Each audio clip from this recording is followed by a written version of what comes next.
Hello, everybody.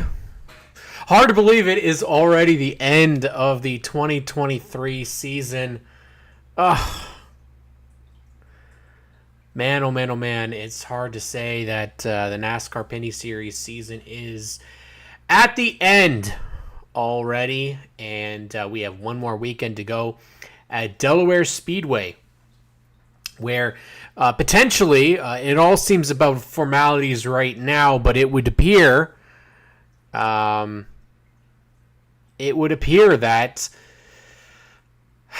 we're going to be on the verge of seeing an Ontario champion for the first time since 2016, when his brother Caden Lapsevich won it.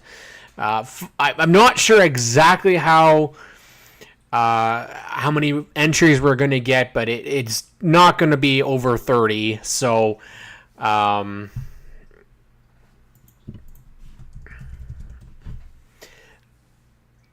we've got a lot of stuff to talk about today, and it's a lot of exciting stuff for the series. Obviously, even though it's the end of the year, we're ending on a really high note. We've got some big names coming into the race at Delaware Speedway, and there's some names that we can confirm. It was announced today, not by NASCAR and not by the team, but actually by the United Racing Series, confirming it is happening. Noah Gragson is going to be in the NASCAR Pinty Series race, as well as the Great Canadian 200 presented by Castrol for the United Racing Series.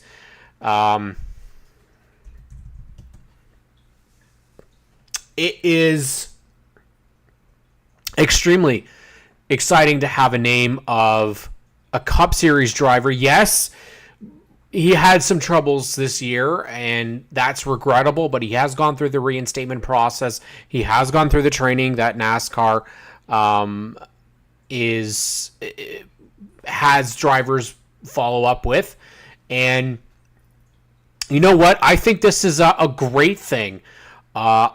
We don't get the opportunity to get Cup Series drivers in our series very often, and the fact that this is going to happen is absolutely huge. And it's not looking like this is going to be a bad car either. He was testing out on Friday at Delaware Speed. It was covered by Rogers TV London for their final broadcast with the OSS finale, the late models, and the Superstock finale for Delaware. And they made mention of it. He was driving the 43, formerly piloted by Chantel Kalika. Now, the interesting side of this is that 43 car is for sale on McCall Racing Enterprises website. So it would look to be that this is going to be a McCall car, which means it's going to be good. Not saying that anything bad about any of the other cars or any other drivers, but there is definitely some big presence for Noah coming up here, running a really strong car. And it'll be interesting because whether or not he's in a good car might not matter. If he goes out there and is fast right from practice, then it might mean that he might have something for everybody else. But the other side of it as well is exposure. Noah is not the only big name that we're getting. And there's a big difference between Noah Gragson and Amber Balkin. But Amber still is a very big social media following. She just ran in the Ontario Sportsman Series, had a great race. She was running second before a mechanical failure took her out. And so she knows the track. So that's going to help her as well. The field, we're looking right now potentially 22, maybe 24. I'd say the potential highest would be 25. It's really kind of hard to say. I don't know. There's a lot of secrecy. It's not like the beginning of the season where people are very open, especially when it comes to big names. They want to make a big press announcement, as they should. NASCAR or the team, whoever's going to be having it. Now, there's a couple people that I would expect this to come from. WMI has run two cars pretty much all year. Whitey has run Glenn Steyer's and Andrew Ranger. I can see them, because this is their home track, close to home, that they're going to put something on big. I'm going to suggest that, that they're going to have. I mean, I've been made mention of this. I've posted it on the NASCAR Pinty Series community page that there is one more that I've been made aware of that has been touted as being a pretty big name, at least within Ontario or Canada. However, there's no indication. I don't have any indication yet as to who that is. So that's Amber Belkin, Noah Gregson, potentially this other driver making a Pinty Series start that could be very competitive. I'm not sure exactly who it is. I'm going to put out maybe a Raphael Lessard for Matthew Kingsbury. That 12 car ran last year. I don't know if they have an oval car still, but he would be somebody else, especially with how well he ran last year. I think EHR is somebody else that could potentially put a fourth car out there. But things are very, very quiet. Obviously, we can't go any farther without talking about DJ. DJ is like the king of putting cars out. So I think that there's definitely more options out there. It does appear, though, that we may not get the Josh Collins racing cars. I was made aware that the 23 at least is likely out. Brandon McFarland, and I don't know whether it makes sense for Josh Collins to make the trip if it's just going to be him. Financially, I don't know if they do the two cars in two different haulers or if they just use one hauler for both of theirs. I don't know if he would do that.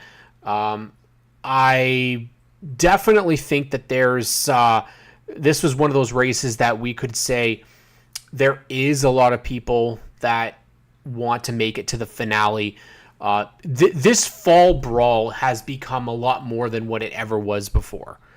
At Jukasa, it was one thing, but now the fact that you've got the Friday, Saturday, Sunday all together, and it just fits. I think it does a great job by having championships being decided, not for all the divisions that are going to be at Delaware, but there is also a side of things where, okay, I think if you look at all the names that are close to Delaware that would try to put together a Pinty's ride, that would be one of them, one of those places. McCall Racing Enterprises, I would think, would be very big in wanting to win that race. And, they were very close with Donald Teague. And I think Don is going to be somebody that's very, very, very good. He was very good. He almost won this race last year. And because he raced clean at the end, he didn't win. He could have easily moved Brandon Watson, but Donald Teague is not that driver. Very clean racer. I have been trying to go through a long list of drivers to see who potentially is this person and who is going to be driving this car. It'll come out eventually. I like to know the insider knowledge myself and get to know ahead of the curve. There is also the 98 car that we don't know yet what's going to happen there. Who's going to be driving that? We did get confirmation, however, that MBS Motorsports is not going to be there. And that makes sense. I mean, they had a really rough race there last year, and I think as well, and Brian can probably attest to this, Sunset didn't really go as well as I think they were hoping either. It was a tough year for the MBS team. Very competitive organization, very well off, but just not the best year. We do know David Hebert is going to drive for Paillet in a second Paillet racing car. Trevor Monahan, who typically runs this race, he's run it the last couple of years. And, I mean, the names are out there like, okay, is it J.R. Fitzpatrick? Is it, I was thinking maybe Jake Sheridan, Josh Stott. I know Josh Stotty wants to drive and has tested Pinty's car a couple of times. So, he's somebody else I'd guess. Caden Lapsovich would be probably the biggest name that I think, he really wants to get back in and race. And, as somebody that works really closely with WMI, he would be my pick. Mind you, with his brother potentially, essentially winning the championship is going to be pretty, maybe he wouldn't want to get in that spotlight to take away from his brother. But I for one, would love to see it. I'd love to see all the Lapceviches race together in a Pinty's race. Stuart Friesen would be another name, obviously. I don't know exactly the schedule for the trucks. I'm just check it out right now. Tyler, it's going to be close. The trucks are off this weekend, so that is potential. He's not guaranteed it, but he's got a 35-point lead. So we're not going to have 30 cars. I don't believe the point differences are that huge from first to 25th. So it would have to take a lot for him not to win the title. However, more and more cars that get added, if he were to go out first, then it gets a little bit more scary. But all he really needs to do is go out there, finish top 5, lead some laps, win the pole position. Puts himself in a really, really good position. You did hear correctly, Tyler. He is racing. Noah is going to be in. I'm not sure what number they're going to use for him, but it is expected to be a McCall car that he will. I assume because it's still on their website as for sale. And my understanding is that car went back to McCall after it was sold by Busch Racing. So.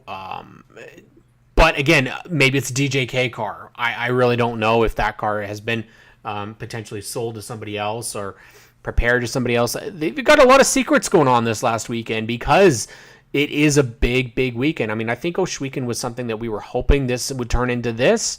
And it's had its moments, but I don't know if it reached if we got Christopher last year, that maybe would have stuck it a little bit higher.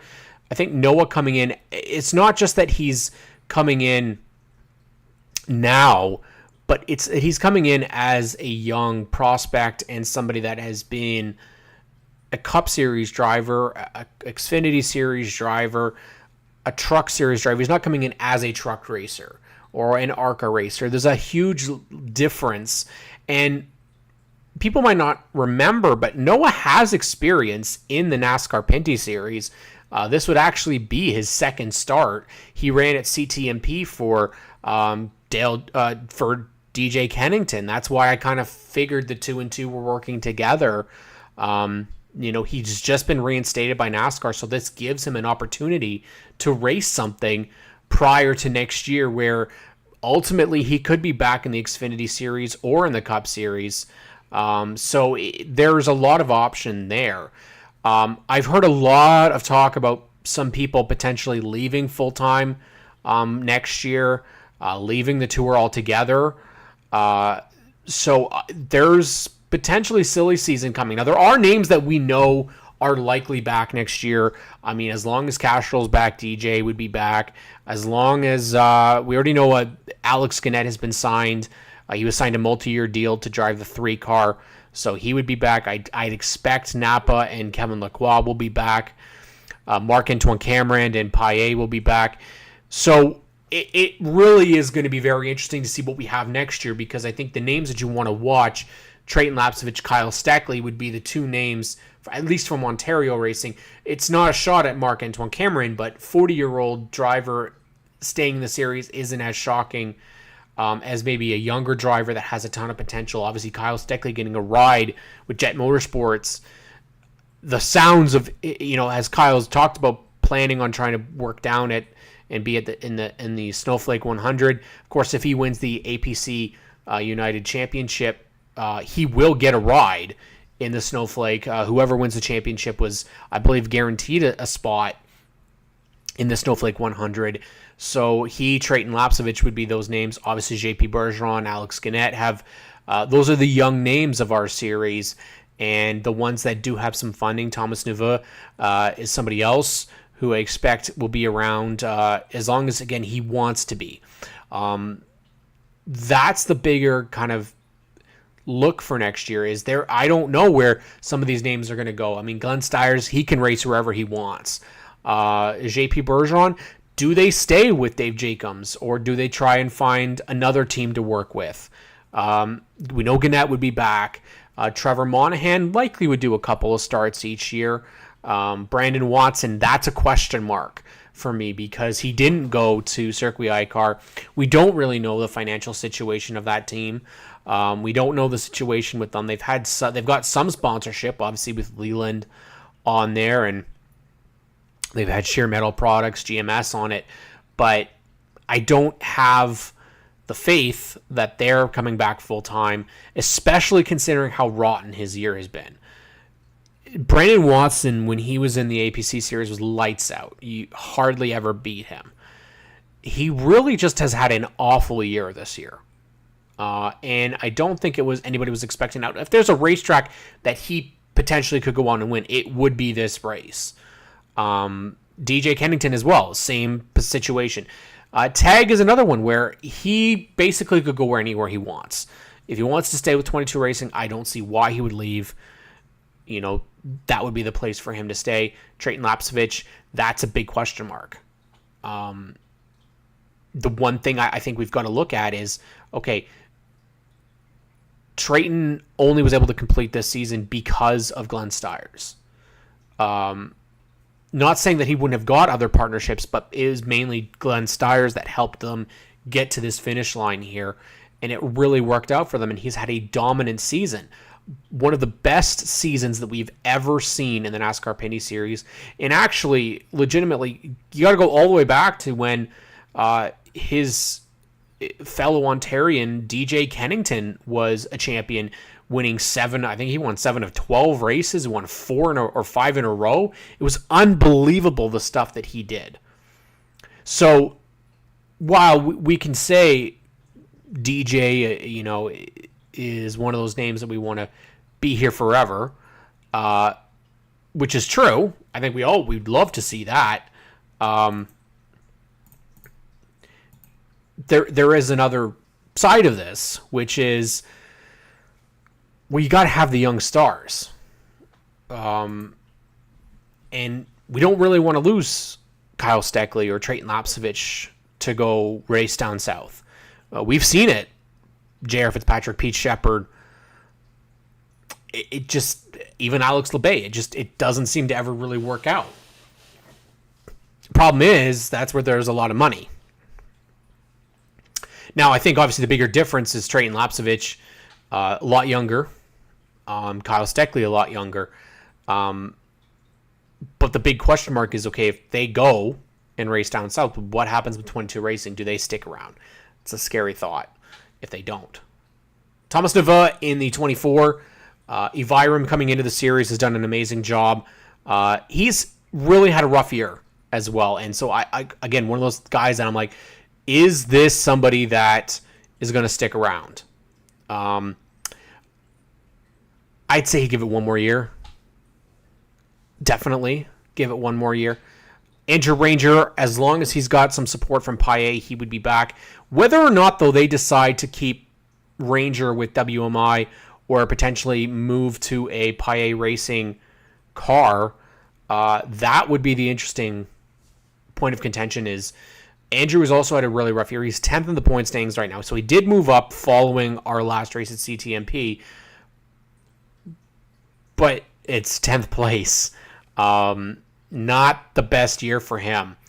LP Dumoulin, again, as long as WeatherTech is around, he should be back. I believe they had signed an extension a couple years ago. Kevin Lacroix, Donald Teague, Larry Jackson, who's, I think, been we were voted for. We had put a post out saying, okay, who is our most improved for this year? Primarily, people have said it was Larry Jackson, and I couldn't disagree. 9th in points, full season so far. Doesn't have the top 5 finishes or the top 3 finishes that they have potential to get, but very consistent. They had a lot of mechanical breaks, a lot of things, and that team is trending upwards. Larry was just featured in a Wonder Bread commercial. which, again, for Pinty Series competitors, it is not normal to be featured in province or Canada-wide commercials. That is a big step. It's an important step. It's something that we, as race fans, need.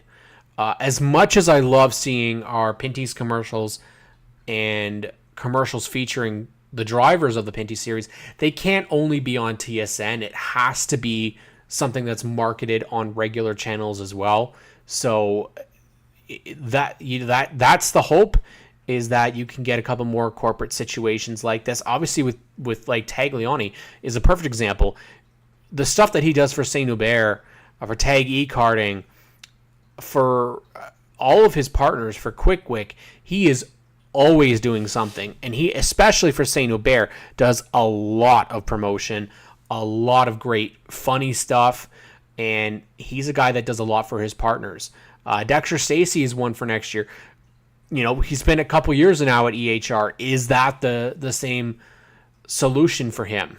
Is Wallace going to continue? We saw Wallace stop racing for a couple races. Is he going to be back? The 98 of Jim Bray did not get a full-time driver in this year. And then, of course, we're going to add like Amber Balkan. Would she want to do a couple more races? I think Western races, if they're back, and I'm saying if because we really don't know the schedule for next year right now, that's where there's interest. I think of all the racers this year, there really doesn't seem to be anybody that we can go for sure they are back next year. None. And when we look at it, the amount of drivers that we've had in this series this year has hit epic proportions, because there was a couple years ago where we did not have a variety of drivers. We had situations where, you know, we had what we had. And I think that we're at a point now where the Pinty Series is starting to attract people. They've moved away from, and their website, they've fixed a lot of stuff. And this is stuff that, you know, was a bother to me, at least as a fan, that it wasn't readily available. Perfect example is like the point standings having to go to Racing Reference, or the results going to Racing Reference. Now you can find it all on their website, instant link. That really helps as a fan to have all that information right there, especially as somebody like myself who has a show that I have to study for. Now everything I know is in one place. But I'm gonna just check right here actually on Racing Reference, because I think we may have hit a pretty good indication of where we're heading here. And what I mean by that is we really haven't had the opportunity to say we hit this many drivers in a season. It's a good thing. 14 races. And we had 2 that were 30 cars. We had the lowest count was our Western races at 18. These are all big steps for the series. Big steps. And I think if they can help get costs lower, help get some of that corporate interest. We've got 13 races down. We have had 56 different drivers compete this year alone. So we're not even at the end of the year yet, and we already have more than last year. We have 5 more drivers this year that participated in a race than last year. We're not even at Delaware yet, and we're going to get more at Delaware because there's going to be names that we haven't seen this year, like Noah Gregson, like Amber Balkan, like whomever this other driver is going to be, we're seeing growth, significant growth, mind you. Okay, you take it back. This is what I'm saying. We went from 2021, we had 38 different drivers. 38. Now, we only had 10 races back in 21. And there was a lot of double headers in those. So we go from 38 to 51 to 50. So we're going to have almost 60 different drivers in 14 races. That is insane. Now, if we go back, obviously 2020 would have been a little bit different. There was only 18 because we only ran the 6 races. Now, if we go back to 2019, we might have about the 47. So this is more than back then. We're going to keep going backwards and see to where we're at, because this might be a good indication as to where this series is headed. 48 back in 2018. So we're getting closer to the beginning of the 2015s, maybe where we're at. 49. Okay, so we're still quite a bit higher. 2016, there we go. So 2016 is the last time that we had 56 different drivers that competed in a race. This is progression. It's what we need to see. You need more and more faces, because more and more faces brings more and more eyes, because each driver has their own set of fans. They have their own set of partners. That's remarkable. And I think in a way, some of this is actually more noticeable because some of these names that I'm looking at that were back here in 2016, we have not seen in years because they were Western drivers that have not participated. We used to get a good contingent of Western drivers, and unfortunately, it's only been down to about 2 or 3 lately. That's an indication that maybe the system isn't working. It's not working going out west. As sad as it is, that might be the truth. It might mean sacrificing the Western races if the investment and the fan base, I'm not saying that it's not there. There's definitely a lot of fans out west. But there's a big, considerable difference. Big, considerable difference. So 53 back in 2015. So 61 in 2014. That's that'll be 9 years. Or, yeah, 10 years? 9 years. Whatever it be. Less races, though.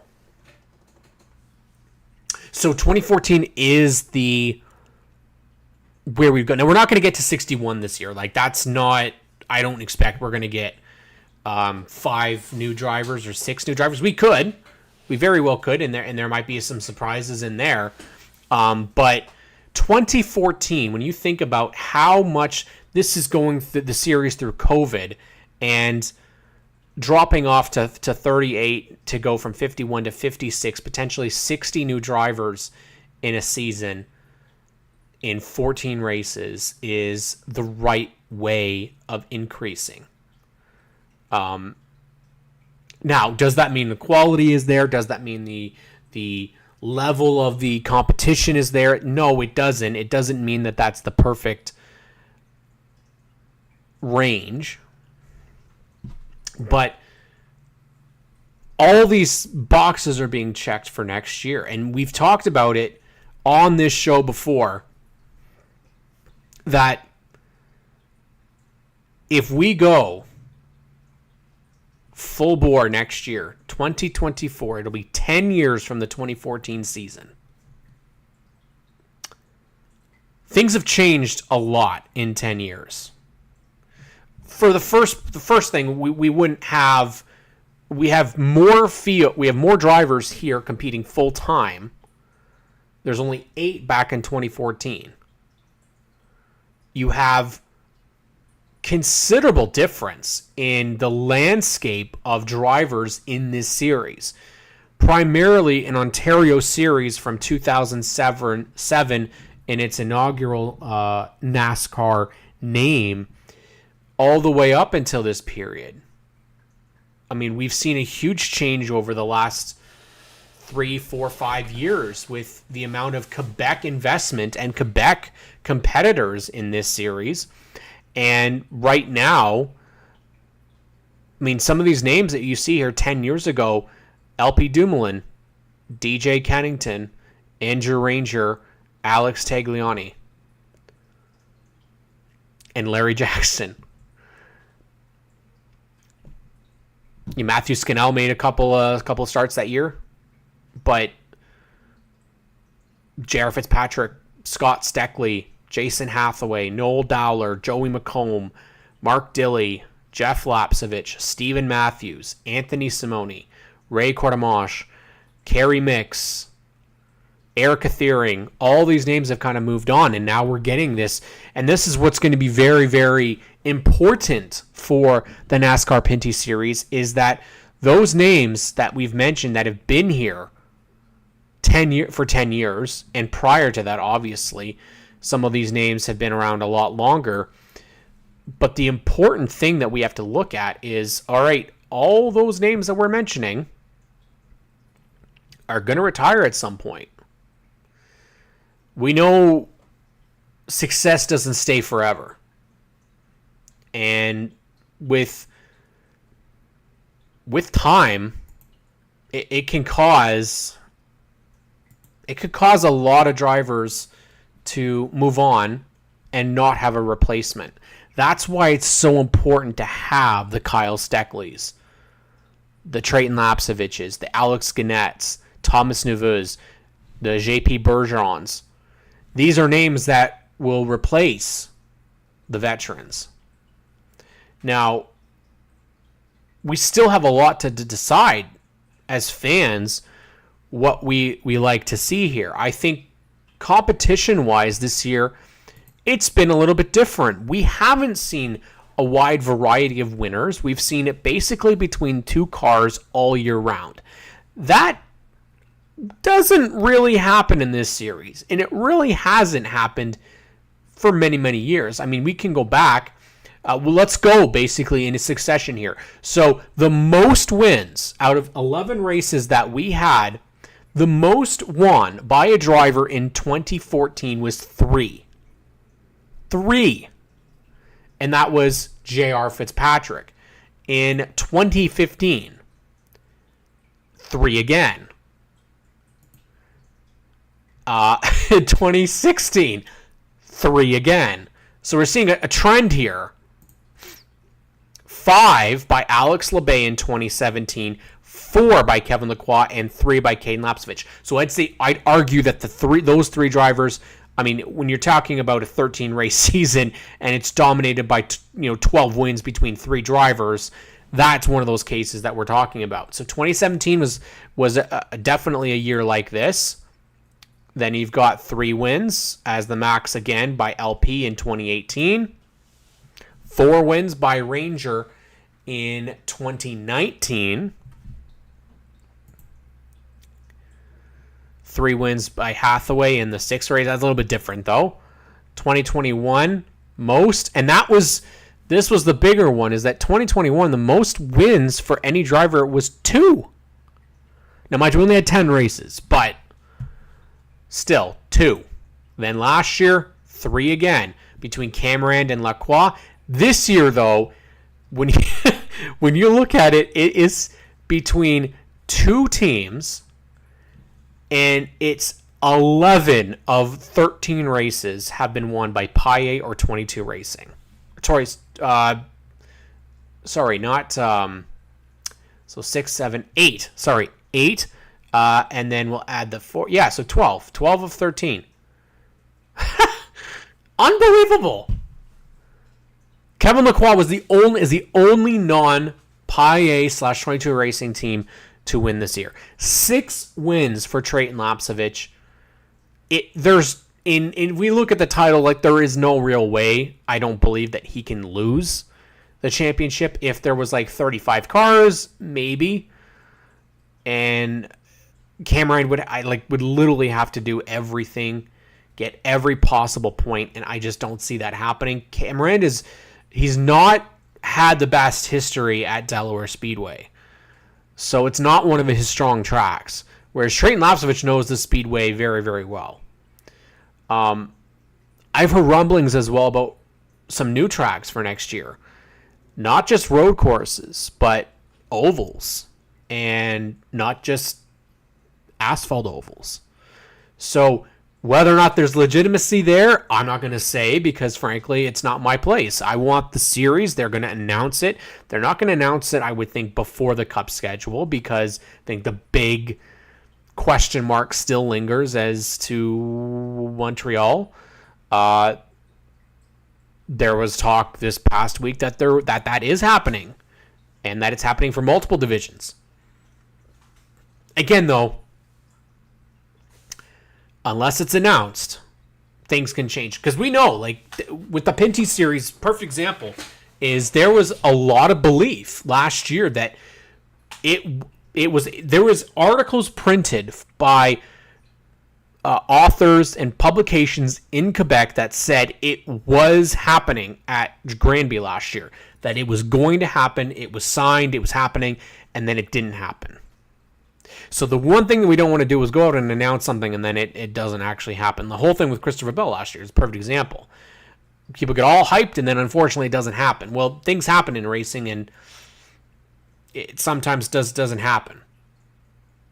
And I think a perfect example, you take the Josh Collins racing team. Their indication was that they were going to try and do all the oval races this year. Well, a situation like this opens up where all of a sudden now that they can't. It happens. It lets people down, sure.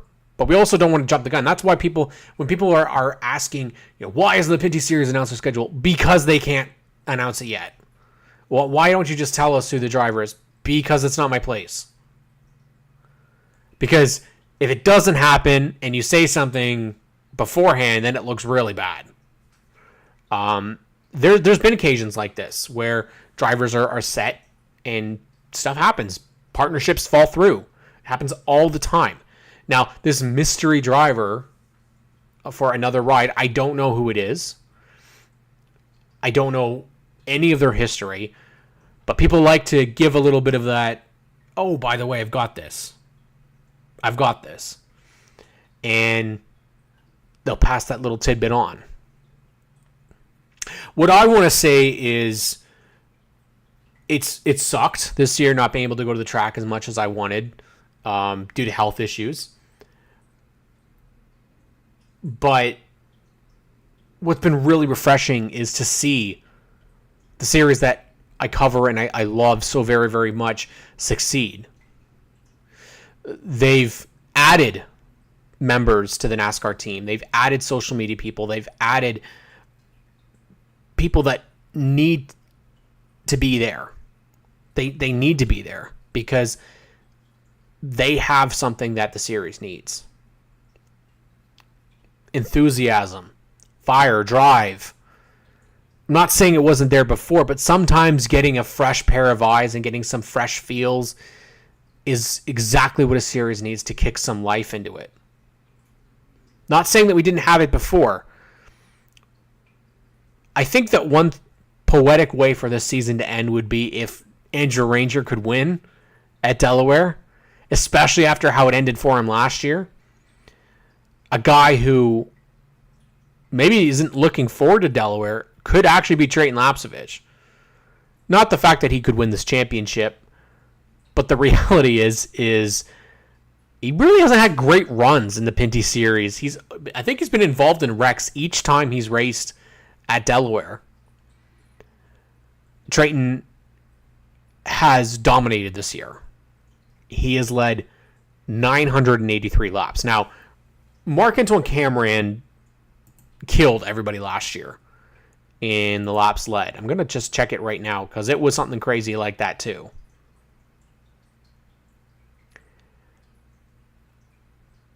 And the crazy thing is, it's less. He led less in 2022 than Trayton Lapcevich has led this year. Remarkable. Now, I will say what has tainted a lot of this is accusations on either side. As a fan, I understand passion and I understand not feeling that something is fair, that something's illegal.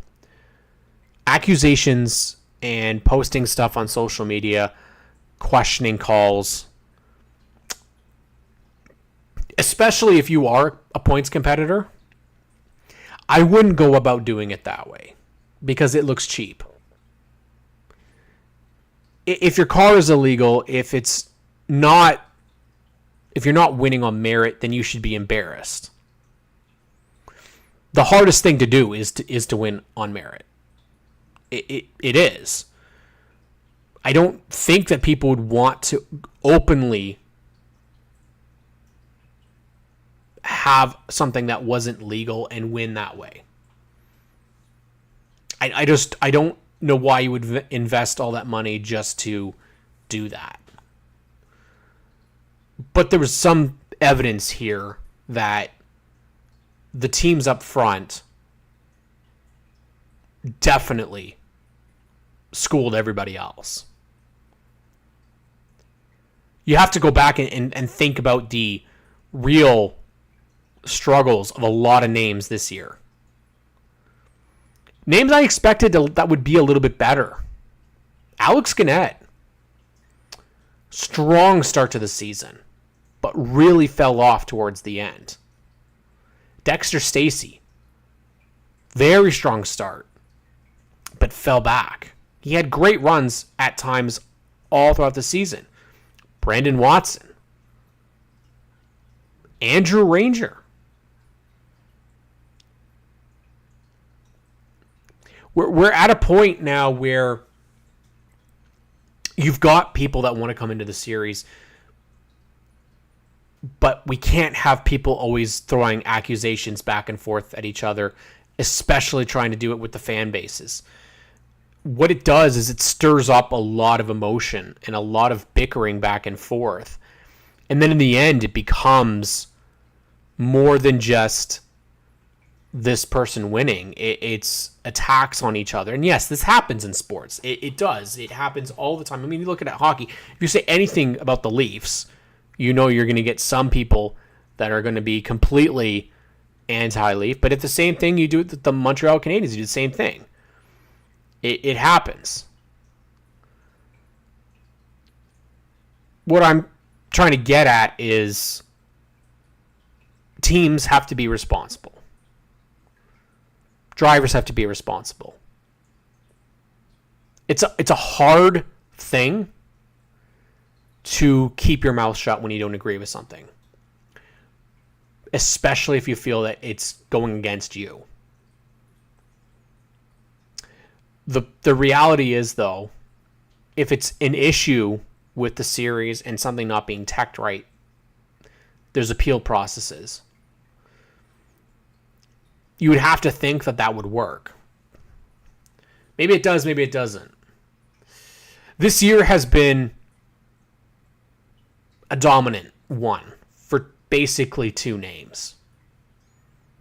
Do I think next year it's going to be the same? It's really hard to tell. As a fan, do I like having a dominant driver? No, not particularly. I like variety.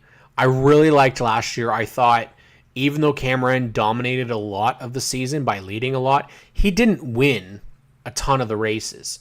He only won 3. Is this an indication of how good Trayton Lapcevich is? Is it an indication of how good 22 Racing is? It's a very hard question because when you look at this, you put all these standings together, 71 points right now between first and third.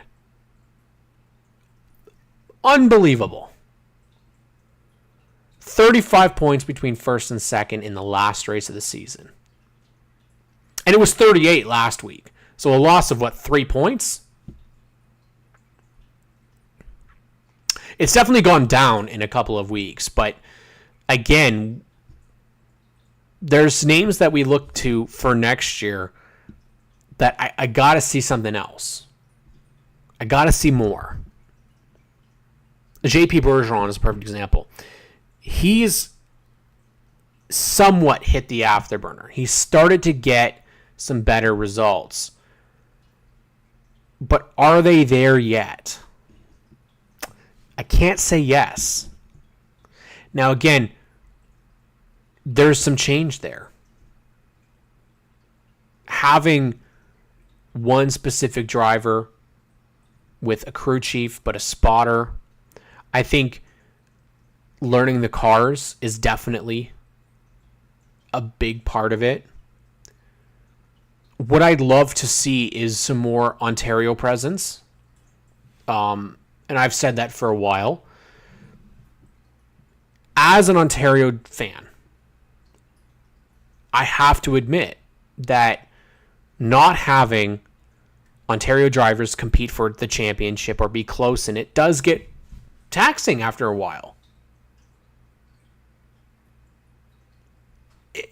You want to support people from where you live, sure. I'm always going to have drivers that I love from all over. It doesn't matter. I don't think everybody is like that. I love Andrew Ranger. I think Andrew is phenomenal. I think he is easily one of Canada's best drivers ever. I don't think it's been witnessed enough. If there's somebody that deserves an opportunity like Tag got with Penske in an Xfinity race, it would have been Andrew Ranger.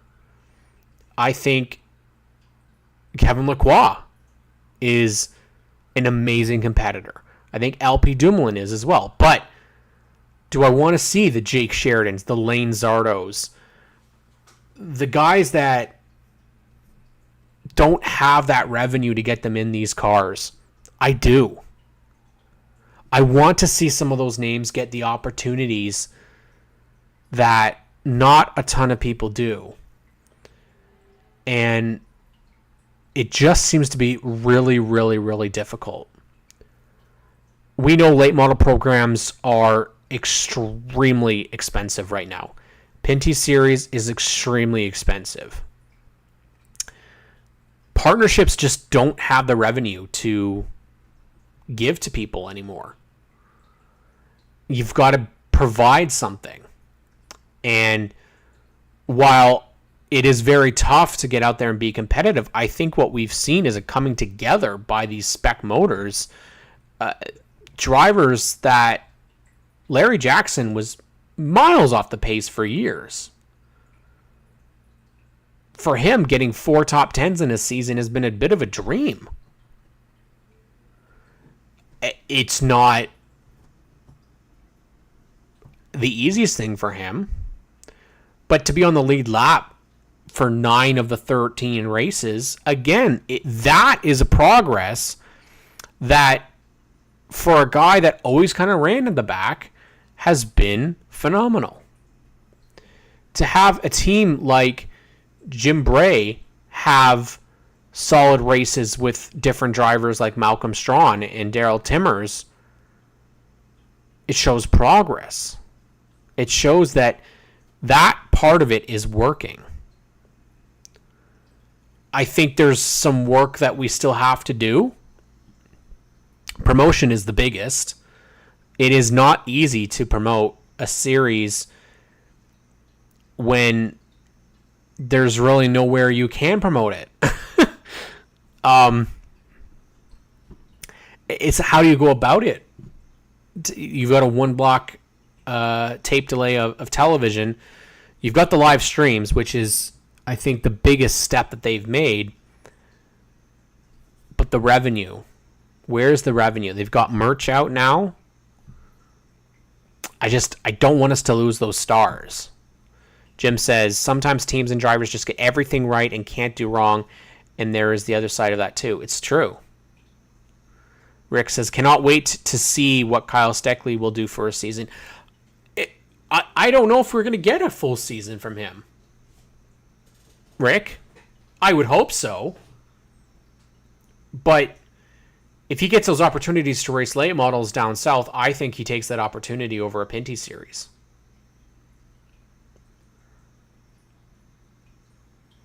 I mean, if he wins the championship this year in the APC series, obviously I would think that they make that call, maybe move up. The one thing that, as a race fan, that I don't really like seeing is partners spread too thin. We've seen it, I think, with Quick at times, where they're everywhere. And then everybody goes to them for partnerships. And it gets overwhelming because every racer needs money. In every division, every series, every track needs it. So are we riding the right ship here, or are we looking in the wrong direction? I think a lot of it is. We are looking in the wrong direction. I think businesses, especially corporate businesses, just don't have revenue that they're willing to give. And I think the biggest promise that, or at least the statement that Tony had said, was that he wanted the schedule out in the summertime so that by the time budgets are put together, these drivers can make pitches before budgets are decided. And we're running out of time. You know, I think September, October, November is a lot of the times when budgets are made for marketing. And the other side of things too is it is a very expensive world out there, and we have to be showing up en masse. Now, I would say they haven't announced it. I would love to know the attendance numbers this year. I don't know if they actually make that public, but I would love to know how many people showed up to each race and where the biggest amount. Obviously, I think GP3R by far would be the biggest. But like Chaudière, I would love to know how many fans packed, because that place was jam-packed. CTMP was jam-packed. So we can actually say, this is working. I mean, just alone in our NASCAR Pinty Series community Facebook group, we have gone from 2.6K to 8.6 in a matter of 3 years. So it's still slow progression, but almost 10,000 members is steady growth. I think that Toronto Council approval of the race, and if Montreal is a goal, is holding them up. Yes, Rick, that's the truth. And it's the problem is that the Indy is holding it up. And as somebody who loves the Free Friday, I love it. I think it's great. Is it a money-making endeavor for them? It's really hard to say. I think you say the biggest too, but Rick, I'd argue that if you all of a sudden take out Toronto and put in Montreal and GP3R are easily going to blow Toronto out of the water. I mean, there's no mistaking. Like, yes, there was a good crowd this year for the Pinty's race, but the reality is most people that are going to the Indy are going to see the Indy cars. That gets the biggest crowd. But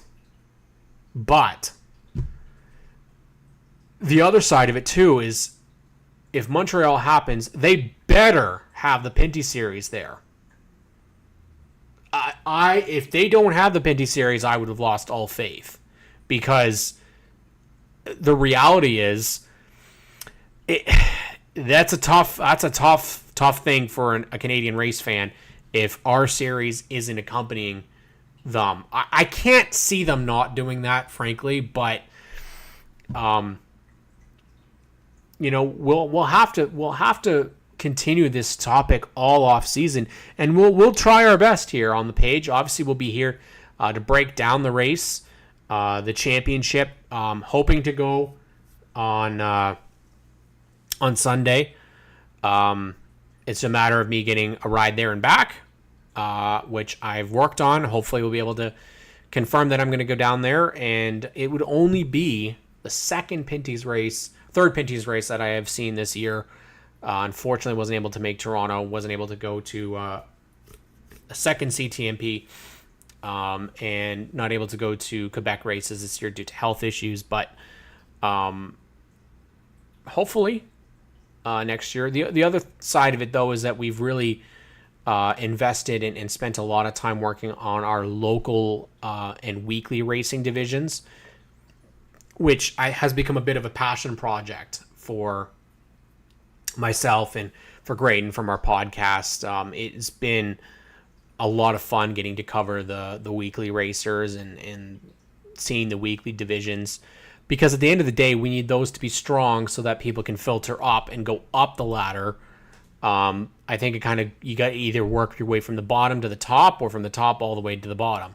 So we started at the top in the Pinty series, and I think it's progressing really well. And now we want to help promote the smaller names and promote the smaller businesses. So, we've been able to talk for an hour here, and we're going to get ready. This is it. This is the week for your NASCAR Pinty series. Of course, if you can't be at the racetrack, Flow Racing, TSN Plus, live stream it. The race starts 4:30 on Sunday. I am Cam K, your wingman for the Power Hour. I want to thank you for tuning in all season long. This has been episode 58 of the show. Everybody that tuned in, I really, really appreciate it. Chatting the NASCAR Pinty series. As of next week, we will have a Pinty series champion for 2023. Hopefully we'll get him on the show. We'll see. Probably pretty busy dealing with all sorts of stuff following. But I want to see each and every one of you guys at Delaware Speedway next week. It's going to be one hell of a weekend. This is G-Force TV. Make sure you subscribe. Of course, we will have the action for you starting on Friday and Saturday. So you're going to have Friday, you've got the Quick Superstock series, along with the, I believe it's the Bone Stock series will also be the weekly racing. Bone Stocks will be out there, V8 stocks out at Delaware Speedway, their championships.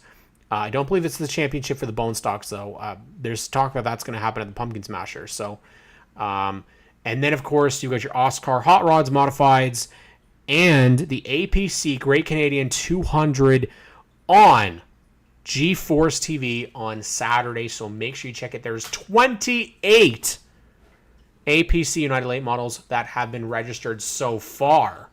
So potentially 30 cars in that. Noah Gregson has also been announced to be a participant in that. I want to thank you guys for tuning in. Make sure you subscribe to G-Force. Check us out. We really appreciate you. Subscribe. Give us a thumbs up here on the show. And we'll catch you all next week